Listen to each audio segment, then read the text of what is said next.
All right, this set of notes is pretty short. Just have one page today here about multi-step equations. So the first thing on our notes here is just solving equations. One thing to remember is do not forget PEMDAS. If you need to write that out, go ahead. And to solve equations, we are just using inverse operations. And if you don't know what the word inverse means, that basically just means the opposite. So if we're adding, we're going to subtract. If we're multiplying, then we're going to divide. Things like that. So to show you that right here, in our first one, we have y plus 3. Well, if we're adding, we're going to subtract. So I'm going to put minus 3. And whatever you do to one side, you have to do to the other. Some people like to draw a line down that equals sign there to help them know that you have to do it to both sides. So you can go ahead and do that. And then I have y equal 10 minus 3 is 7. So that's my first answer. All right, next one, pretty similar. Just going to add instead of subtract here.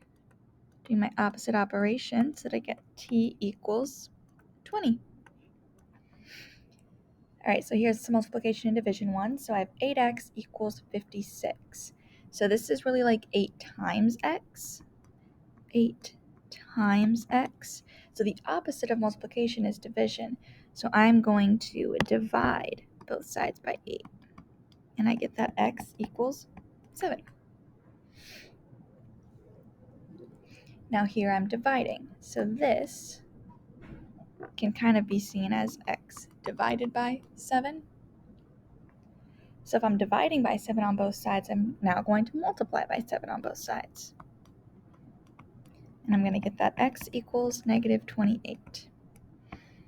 For these ones, it's really just like multiplying by the denominator. Now, if you have a fraction like this, I'm going to make yourself a note over here. When we have fractions, you want to multiply by the reciprocal. And reciprocal just means that you flip the fraction.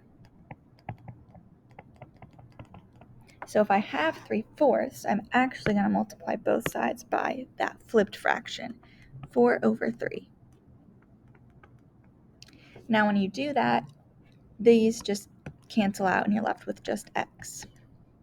Now we have 2 times 4/3, which you might want to use your calculator for if you don't know how to do it by hand, and that will give us 8 over 3. Okay, now we have a couple of examples of multi-step ones. We're going to do this the same exact way, but remember your PEMDAS. So to kind of unsolve these, you need to do your adding and subtracting first. Then you can do any multiplying or dividing. So for example, in my first one here, I have this minus 3. I'm going to deal with that first. So I'm going to add 3 to both sides. And I'm left with x over 2 equals 7. Now I'm going to deal with that multiplication division. So we're dividing here, do the opposite, so times 2, I get 14. This next one you could go about multiple ways. You could start by distributing this negative 4 over and get that done with, or you could start with removing this 15. Either way, you're going to get the same answer. So I'm going to start with subtracting the 15 over. So I get negative 4 times y plus 3 equals, and then 19 minus 15 is 4. Here again, you could do multiple steps. You could actually divide by negative 4 on both sides, or you can distribute the negative 4. So I'm going to go ahead and do the distribution way. So I would have negative 4y minus 12 equals 4. Now I'm going to go back to my steps, and I see that I have some adding and subtracting first. So I have to add 12 over to get negative 4y equals 16. Now I'm going to divide both sides by negative 4. Move this over a little bit. And I get that y equals negative 4. So there are multiple ways to solve this, but you should get the same answer in the end.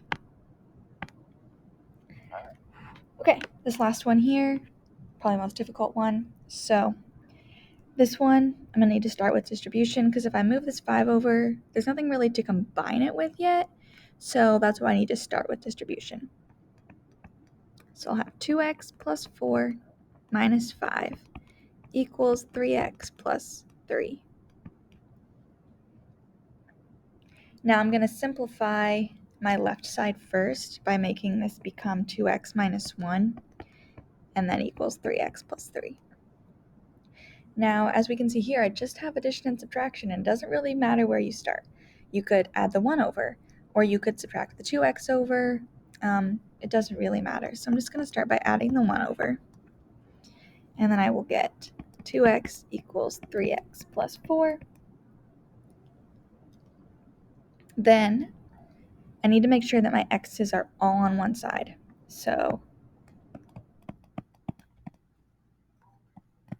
the letter should be on one side. So I'm going to subtract the 3x over, and I'm left with negative x equals 4. Well, I can't have a negative x.